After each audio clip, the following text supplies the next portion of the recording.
All right, welcome back to the channel. In today's video, we are out here in Jacksonville, Florida at New Worlds playing some disc golf. Let's get into it. All right, so hole one, 360-foot par 3. It's up here on the left. You can't see it.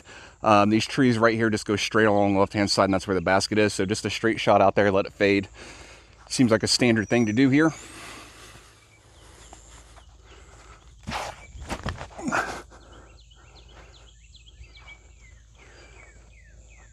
And looks like we're putting on hole one, so that'll work. All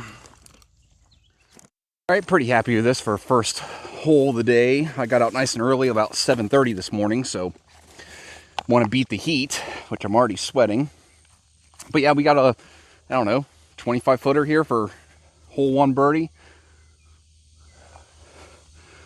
First putt. I haven't played disc golf in. I'll take it. Wasn't the prettiest putt, but birdie's a birdie. Hole number two, 526-foot par 4, but just about 320 feet out there or so, we got a double mando right in the middle. Got to go through. So first shot, really need to throw about a 300-foot shot-ish and just make sure it's in the middle in position to attack that pin. I'm thinking a little bit on the left side of that will be nice. So we don't want to overturn this. And for that reason, I'm going to go, I think, with a resistor. I think we're going to resistor, try to throw it up that right side a little bit and fade back towards the mando.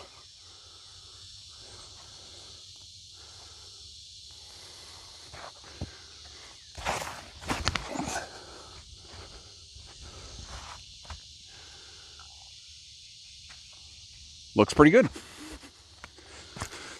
All right, I set myself up right here where I wanted to be. I got about, I would say, 200 feet into the pin. So just a straight backhand with something overstable like an entropy should fade us right into the basket.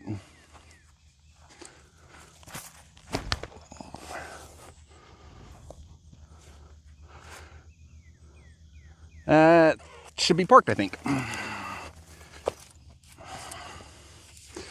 Got some practice putting in, and now I got sand on my putter. So that's just going to be the day. We're going to be fucking covered in sand because it's Florida. But we'll just pick out a chain here and send her home. I'm not going to put a second one because I don't want to clean it. This is the heat and the sand and probably the alligators. Got to be the worst part of Florida disc golf. All right, hole 3, par 3, 304 foot. Well, there's two pins here. And I think this is in the short one, which is 304 foot. That doesn't look like 380. So, my options, I'm just going right at it with the resistor. I was going to think about maybe going synapse up the right side for the hard skip. But we're just going to go resistor right at it. See if we can get by that right in between the two trees.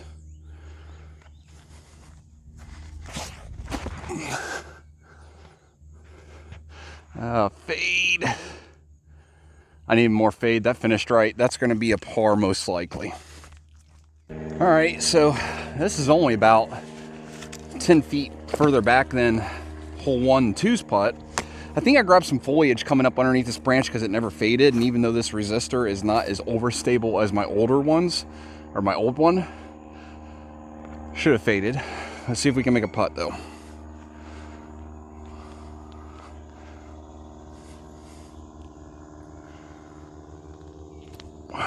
Pulled it. And we'll take a par here. Go 2 under into hole 4. Sandy, sand everywhere. I hate sand. I hate heat. That's why I live in the snow. Hole 4, par 3, 354. I mean, the biggest concern here is we got to hit this gap. And usually when I have to hit a tight gap, I like forehands, but this is 100% a backhand shot. I just need to throw something that can go hard and straight. This, I'm going to see if I can throw this time lapse gently through there. If I try to throw it hard, it's not going to work at all. If I can throw it gentle, maybe it might.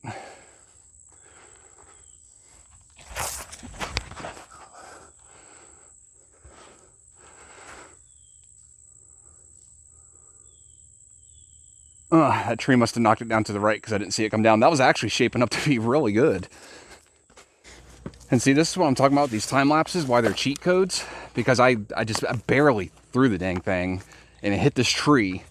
And I'm sitting here at 40 foot.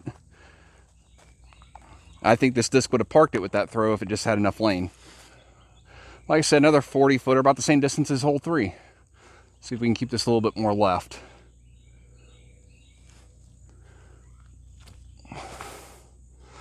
That was looking kind of good. This is mulch, so why not give it a second run? Could we count ourselves automatically in here because I didn't play the elevated green. So we're down. I mean, it's probably a 15 footer, but oh yeah. Oh yeah. Kind of, you know, get a little bit scared when you see it not sitting underneath the basket, but then I got down, I was like, okay, ain't that bad.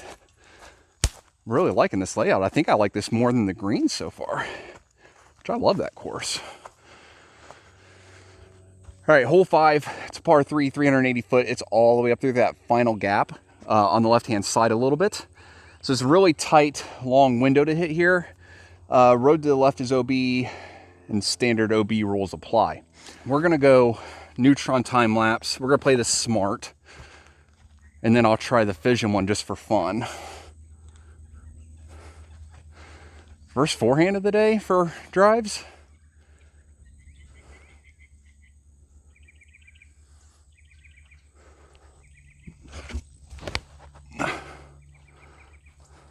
That'll work. Let's put it right out in the middle.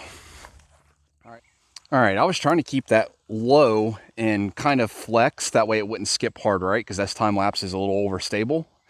But it left me shorter than I wanted. I still probably got 150 in. So I think our easiest play here is going to be entropy up over the right.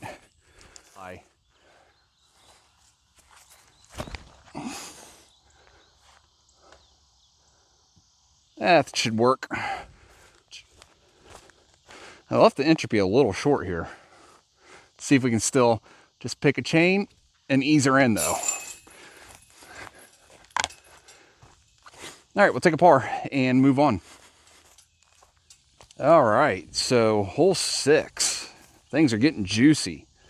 890 feet, par 5. Par 5s you have to birdie. So how do I get easy 900 feet in 4 shots? Obviously, 300-foot shots will do it. So you don't have to work a miracle. There's a big cart path going through here from the golf course. It's all OB if you're left of it. So we got to stay right of this cart path. With that said, I still think I might go with a huge sky time lapse through there and let it fade.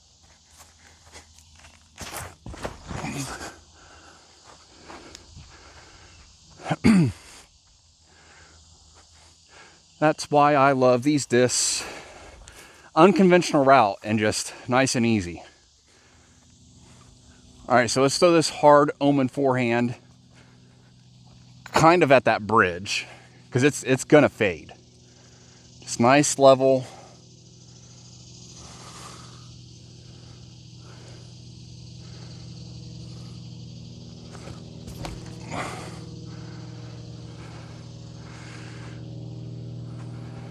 It's a little extra safe. Taking shot 3 here.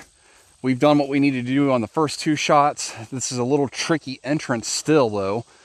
But I'm thinking we're gonna go forehand resistor. I was gonna go with that omen, but I don't want it to push super hard, right? I'm gonna kind of throw this almost right at the basket because this is a little flippier than most resistors. It's only 250.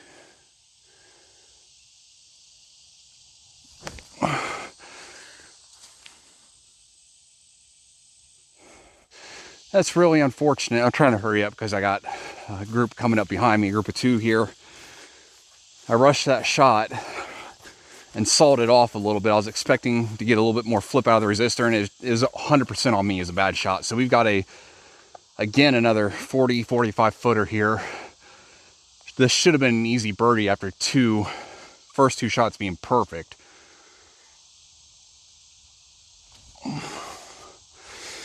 Yeah, I don't know if this is in frame, but we're gonna tap out here, take our par, unfortunately, on a par 5 that we played good up until the 3rd shot. Hole 7, par 3, 388 feet. We got a Mando out there, so we gotta kind of shoot it up that gap. Mando left of that. So that kind of takes my forehand out here. Doesn't say anything's OB. Obviously, we just don't want to throw directly into those trees. So I'm...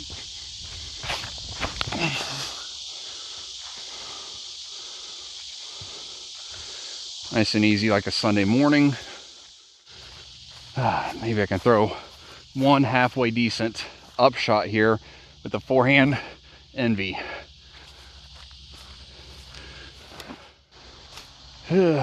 Tee shot was bad, upshot hit the lock, if there was a lock.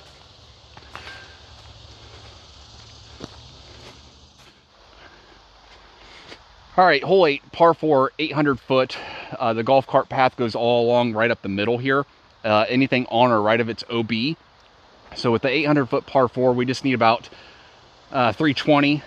I'm just gonna throw this resistor, I'm gonna throw it right at the cart path and hope that it doesn't keep turning. It keeps turning on me.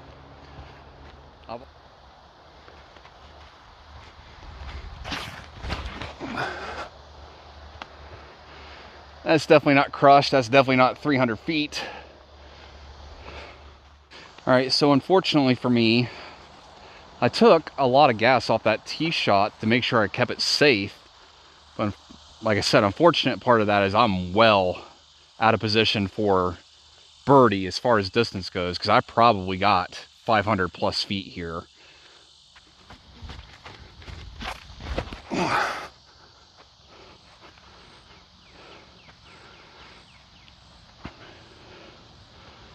All right, well, all right, so I'm gonna guess about 100 foot is what we got here. I'd like to see this green play an island, to be honest with you. I'm like right at where the cart path forks, and I would like to see a straight line come off right here where I'm at. That would make this like an island green. It'd be kind of cool. Not that it needs to be more difficult. I mean, I'm laying up for a par here. I'm gonna try to put this in, but it's gonna be a little soft step bid. The tee shot was just out of position for a birdie. It was way too short. So let's see if we can easily put the koi up there. Oh, right into the wall. That likely wasn't gonna go in anyways. So the easy par will be fine with the time lapse. Time lapse par. All right, hole 9. Last hole for this video is another par 5, 880 feet. A lot of long holes here. Which is fun. It's a nice change up. We got a barbed wire fence here, which I'm sure is gonna be all OB. Yep, over the fence is all gonna be OB. I'm not challenging that, which is why I'm not going time lapse here, because I'd have to throw over that and hope for it to come back. And I don't want to risk losing it. So we're just gonna try to throw a Tesla, nice and simple up the middle. Again, this is a par 5. We botched the last par 5. We played the first 2 shots great. Upshot sucked. Made us take a par.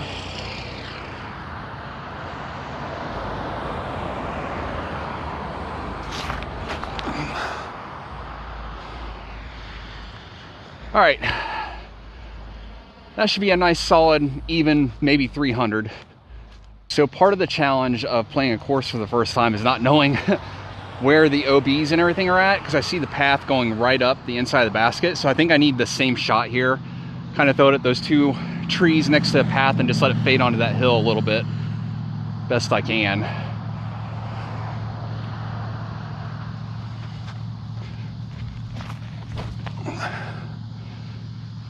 And hopefully that'll skip just inside that path. Kind of just chipping our way up the fairway. Like I said, I don't want to be super aggressive. I would have gone time lapse there, but there's OB right, and if I burn it over, there's people right, so definitely don't want to do that. This is kind of how we were sitting on the last par 5 that we messed up this shot on. I went forehand resistor here, which is what I'm tempted to do right now. But the way I've been throwing it, I just don't trust it. So I'm gonna go backhand echo. I think I've got about 260 here, so I just need this to turn gently into the green.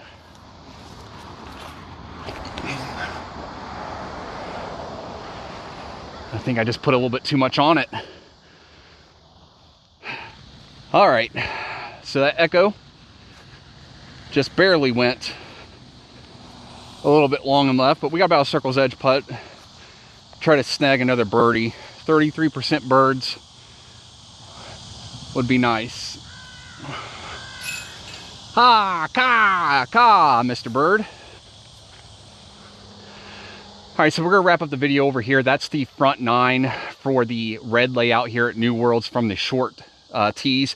Started off really hot, birdie, then we went all pars until here on hole 9, we birdied this one.